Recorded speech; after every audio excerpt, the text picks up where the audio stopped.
Arkadaşlar hepinize Düsseldorf Havalimanı'ndan merhaba.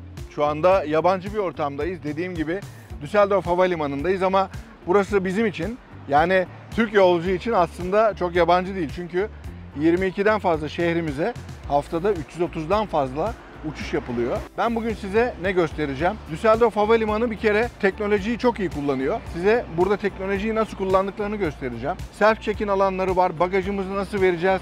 Güvenlikten nasıl geçeceğiz? Geçtikten sonra neler yapacağız? Ne yiyeceğiz? Ne içeceğiz? Nerede oturacağız? Bunların hepsini bu videoda detaylı olarak bulacaksınız. Videoya geçmeden önce şu kanala abone değilseniz abonelik işlerini halletmenizi rica ediyorum. Ve Düsseldorf Havalimanı'yla sizi baş başa bırakıyorum.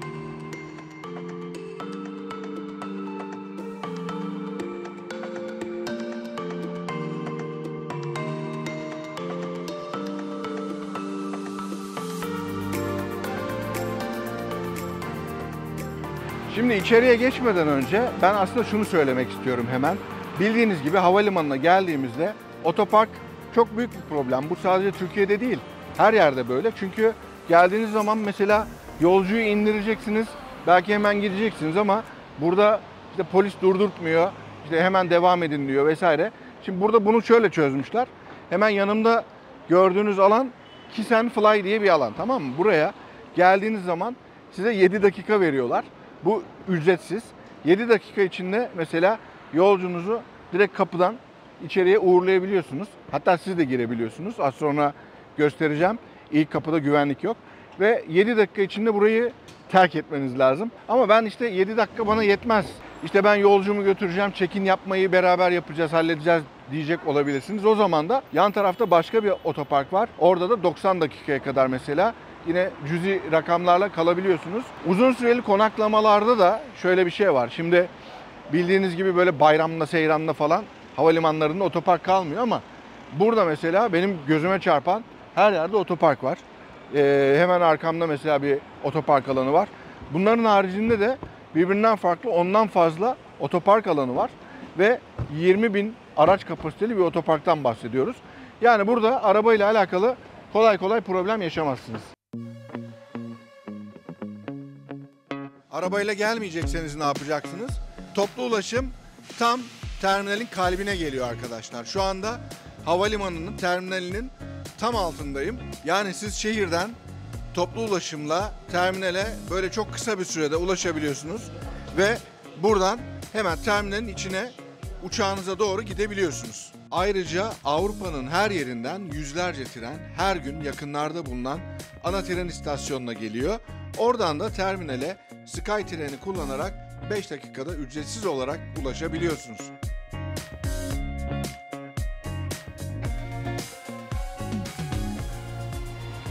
Şimdi otoparktan içeriye doğru girdiğimizde dikkatinizi çekecek en önemli şey, burada bir güvenlik kontrolü yok arkadaşlar. Yani siz buraya geldiğinizde yolcunuzu uğurlamak için yanında çok rahatlıkla eşlik edebilirsiniz. Birçok Avrupa havalimanında da olduğu gibi ilk güvenlik kontrolü yok. Peki güvenlik kontrolü yok mu? Tabii ki var. Uçağa giderken bir güvenlik kontrolünden geçiyorsunuz. Konu güvenlikten açılmışken size bahsetmek istediğim bazı şeyler var. Mesela güvenlik kontrolü yok ve uçağın altına valiz bırakacaksınız diyelim. Valiziniz güvenlikten geçmiyor mu? Tabii ki geçiyor. Dolayısıyla yine bagajınızda olmaması gereken bir şeyler varsa orada müdahale edilebilir. Aklınızda olsun. Onun yanı sıra dikkat etmeniz gereken en önemli şey el bagajınızda yer alan sıvılar. 100 mililitre sınırı Avrupa'da çok katı bir şekilde uygulanıyor. Tabii ki burada da uygulanıyor. Yani el bagajınızda yer alacak sıvılar 100 mililitreyi aşmaması gerekiyor ve de onların kilitli bir torba içerisinde kalması gerekiyor. Burada bulunan marketten temin edebilirsiniz. Neticede hiçbirimiz parfümümüzü çöpe atmak istemiyoruz, değil mi? Şimdi güvenlik kontrolüyle alakalı da sizlere bahsetmek istediğim burada önemli bir şey var. Dus Gateway isimli bir programları var. Bu bir servis ve de güvenlik kontrolüne rezervasyon yapıyorsunuz. Kulağa biraz enteresan geliyor. Ben diyorsunuz ki mesela saat 3'te ben buradan geçeceğim. İşte 5 dakika önce, 5 dakika sonra olacak şekilde size bir slot ayırıyorlar ve de böyle fast track gibi siz oradan ücretsiz bir şekilde yararlanarak güvenlik kontrolünden geçebiliyorsunuz. Şimdi valizimizi nasıl bırakacağız biz? Şimdi bu yanımda görmüş olduğunuz arkadaşlar self check-in cihazı ve de buraya geliyorsunuz, boarding pasınızı okutuyorsunuz. Bu da diyor ki Bagajın var mı? Evet diyorsunuz, benim bagajım var. Ve de size diyor ki o zaman tamam, ben sana bagaj için bir etiket yazdırayım. Böyle bir etiket veriyor size, şu etiketlerden. Ve de bunu siz valizinize takıyorsunuz. Buraya gelip bu cihazlardan valizinizi böyle koyuyorsunuz. Ve de o bu etiketi okuyor ve de valiziniz uçağa gidiyor. Düsseldorf Havalimanı'nda şu anda bunu Türk Hava Yolları, SunExpress, Pegasus, Corendon Hava Yolları kullanmıyor. Ama hiç üzülmeyin. Birkaç ay içerisinde onlar da bu sisteme entegre edilecek ve de burada görmüş olduğunuz bu hava yollarının arasına Türk Hava Yolları, SunExpress, Corendon ve de Pegasus eklenecek arkadaşlar. Buraya geldiğiniz zaman bagajınızı kolay bir şekilde verebileceksiniz.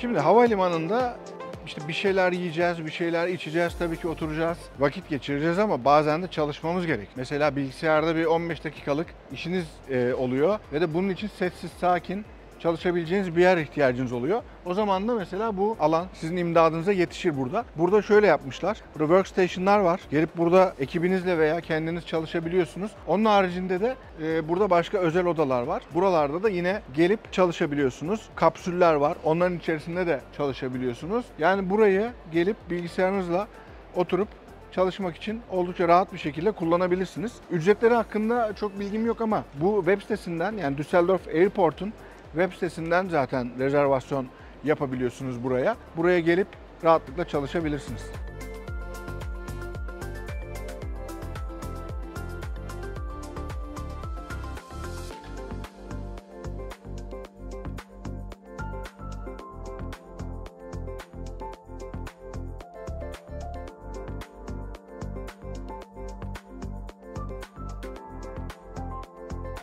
Şimdi buradan uçanların tahmin ediyorum en sevdiği alanlardan bir tanesindeyiz. Burası duty free alanı ve biliyorsunuz ki burada çok geniş alışveriş seçenekleri var. Yani buradan memlekete giderken çocuklara veya işte eşinize, dostunuza bir sürü hediye alabiliyorsunuz. Ama bunun haricinde de Düsseldorf Havalimanı'nda yeme içme için ve alışveriş için çok fazla seçenek var. Şimdi ben bu videoda size bunları anlatmaya kalksam ne sizin mecaliniz kalır bu videoyu izlemeye, ne de bizim kameramızın pili yeter, öyle söyleyeyim. Ama bunların hepsi için web sitesinde detaylı bilgiler var. Web sitesinde de tabii ki Almanca ve İngilizce olmasının yanı sıra şu anda ekranda gördüğünüz gibi Türkçe versiyonunu da sizler için hazırlamışlar. Oraya tıklayarak buradaki güncel durum hakkında bilgi alabilirsiniz. Bir de şunu söylemek istiyorum. Şu anda C Adası'ndayız. Burası Türk yolcunun en fazla olduğu havalimanının bölümlerinden bir tanesi. Neden? Çünkü C Adası'ndan neredeyse bütün uçaklar Türkiye'ye gidiyor. Ve burada da Türk yolcu fazla olduğu için ibadethane, yani mescit dahil olmak üzere sizin ihtiyacınıza göre şekillenmiş durumda her yer. Yani yeme içme alanlarındaki yemeklerden tutun da işte mescide kadar Türk yolculara göre biraz revize etmişler burayı. O yüzden burada kendinizi evinizde hissedebilirsiniz.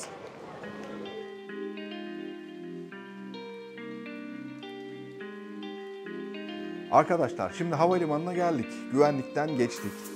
Uçağımızı bekleyeceğiz ama karnımız çok açsa veyahut da çoluk çocuk gelmişseniz bazen havalimanında yiyecek içecek bir şeyler bulmak çok zor olabiliyor. Bulsanız da belki imkan olarak size çok uygun olmayabiliyor. Ama Düsseldorf Havalimanı'nda bunun için özel yolcu salonları mevcut. Hiç ne yiyeceğim diye düşünmek istemiyorsanız buradaki özel yolcu salonlarına, lounge'lara gelerek buradan yararlanabilirsiniz. İnternet sitesinden online olarak rezervasyon yapabiliyorsunuz. Burada özel olarak hazırlanmış yemekler tabii ki var. Onun haricinde çocuk oyun alanları var, tatlılar var ve de bu taraf, şu anda biz C Adası'ndaki lounge'dayız. Yani Türkiye'ye yoğun olarak, hatta bütün Türkiye uçuşları neredeyse buradan yapılıyor. Dolayısıyla Türk yolcu burada daha fazla olduğu için de buradaki yeme içmede ona göre hassasiyetlere dikkat edilmiş.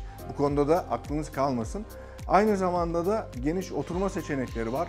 Onun haricinde de yine dinlenebilmeniz için farklı alanlar mevcut. Yani güvenlikten geçtikten sonra artık uçak bekleme noktasında sakin bir yer arıyorsanız bu özel yolcu salonları hayat kurtarabilir, benden söylemesi.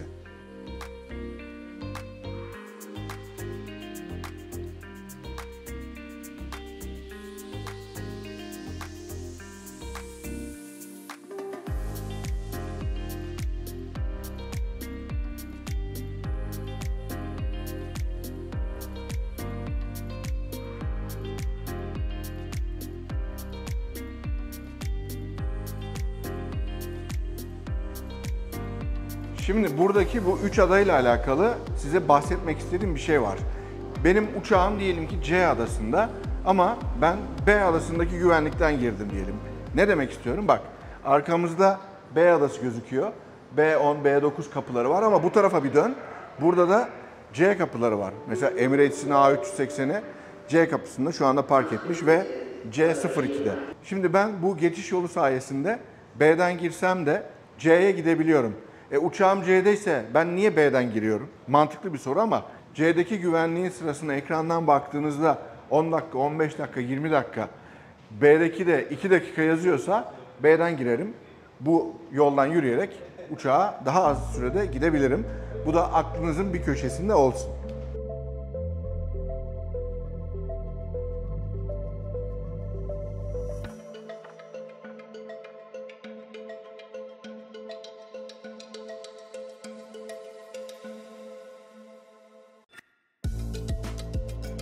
Düsseldorf Havalimanı'nda aprondayız şu anda.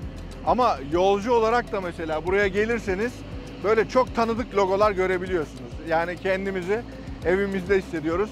Condor var burada. Onun için söylemiyorum bunu. Arkamda bir 737 MAX var. Corendon Hava Yolları gelmiş. Gelin bir selam verelim bakalım. Arkadaşlar şimdi 737 MAX kokpitindeyim ilk defa diye desem yalan olmaz. Başım ağrımaz. Kaptanım var. Diğer kaptanım var. Sizden başlayalım efendim. Benim adım Zeki Aygöl. Corendon Hava Yolları'nda 7 yıldır çalışıyorum. Öğretmen pilotum.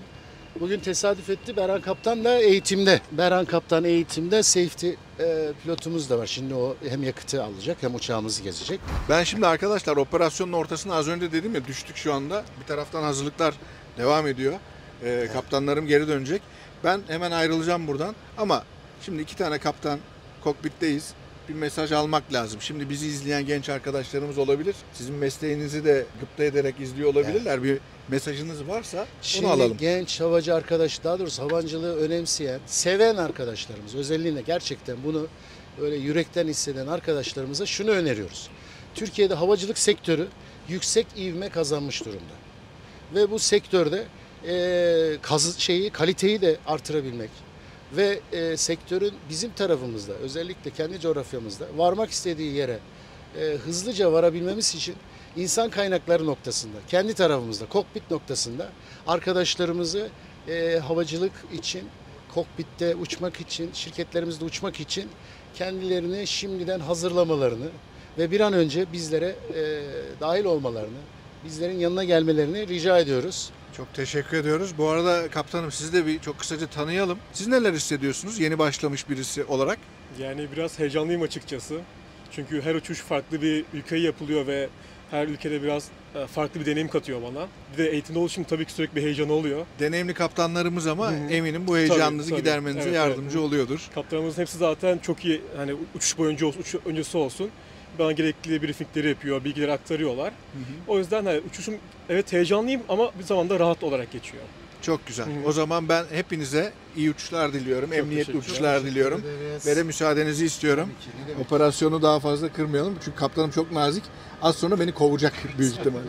Çok teşekkürler. En kötü kapıları kapatırım, Antalya'ya götürürüm sizi. Kısa yoldan gideriz. Hemen gideriz.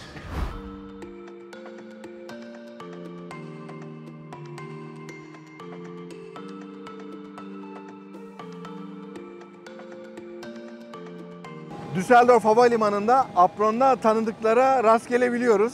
Dediğim gibi hemen arkamda bir uçak var. Bunu bizim kanalı zaten takip edenler biliyordur ama Antalya Havalimanı'nda bunun kaplamasında biz yanlarındaydık. Biz kapladık desem yalan olmaz.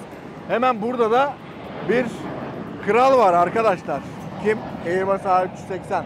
Yine Airbus A380'in incelemesi de bizim kanalda var ve de 2 katlı bir büyük yolcu uçağı, devasa, dünyanın en büyük yolcu uçağı.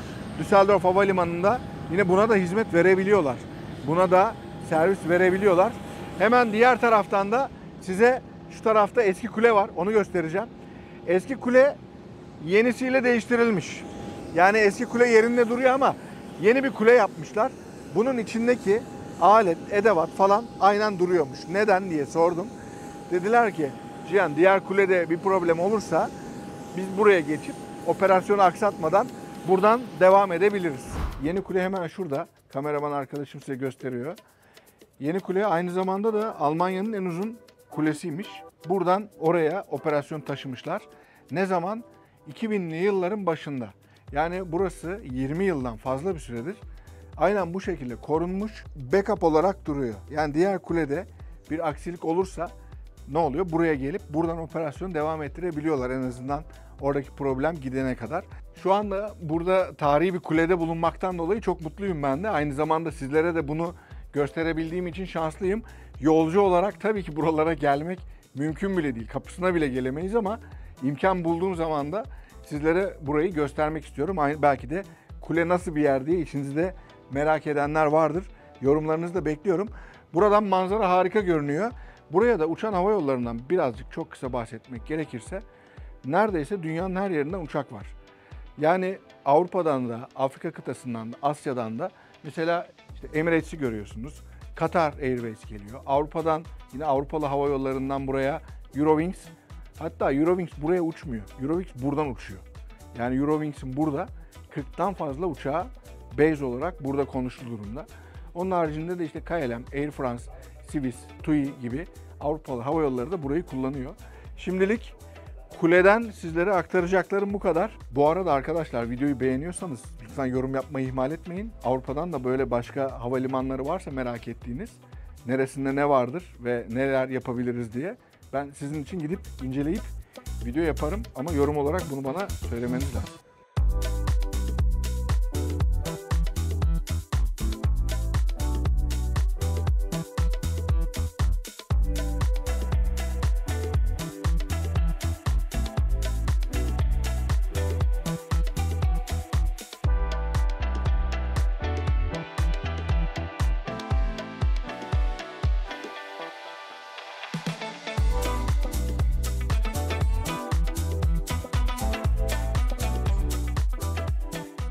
Şimdi arkadaşlar havalimanını tabii ki yetkilisinden de dinlemek lazım. Bunu da bize en iyi anlatacak isimlerden birisi Senior Vice President Aviation'dan sorumlu yanımızda Dr. Henan Pfisterer. Welcome to our channel and we are welcome to your airport. Merhaba and welcome to Düsseldorf Airport. So the summer vacation time is on the doorstep and we are expecting the next coming weeks 3.4 million passengers that will depart in the summer vacation. Many of them has chosen Turkey as their destination. We are, when it comes to flights to Turkey, we are the #1 in Europe. We often say we are also the biggest Turkish airport outside Turkey. So we offer per week 300 flights to Turkey. We have 22 destinations in Turkey from Adana to Zonguldak. So we are well prepared for all passengers that are joining us in the coming weeks. And we are ready to provide a smooth and pleasant flight from Düsseldorf Airport. Thank you so much. Thanks for information and thanks for your hosting. My pleasure.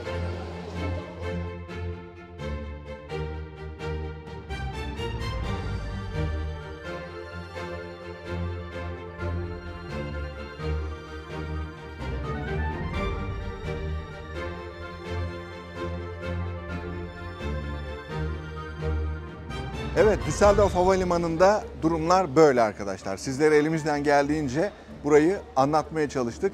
Take Off Channel'da Düsseldorf Havalimanı'nı çekmek, buranın apronunda gezmek gerçekten bizi çok mutlu etti.